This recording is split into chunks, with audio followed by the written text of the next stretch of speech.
વિચારવા જેવી વાત.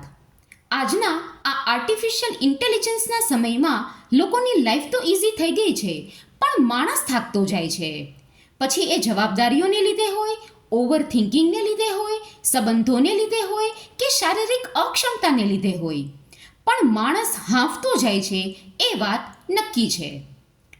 આજના આ ટેકનોલોજીના યુગમાં આપણે બધાએ એક વાત સમજવી જરૂરી છે કે આપણું જીવન એ પવન જેવું છે.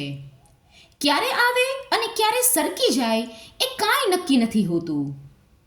ટેકનિકલ ખામીને લીધે આજે સૂર્યોદય નહીં થાય એવું લખેલું પાટિયું ક્યારે આકાશમાં જોયું છે? માંદો હોવાને કારણે આજે રાત્રે ચંદ્ર નહીં દેખાય એવા સમાચાર ક્યારે ગગનમાં ફ્લેશ થતા જોયા છે? પગમાં છાલા પડ્યા હોવાને કારણે આજે ભમરો ફૂલ ઉપર નહીં બેસે એવું ક્યારેય સાંભળ્યું છે? તો પછી મોજથી જીવો સાહેબ, કારણ કે રોજ સાંજે સૂર્ય નહીં પણ આપણી આ અનમોલ જિંદગી ઢળતી જાય છે ને? સમજવા જેવી વાત.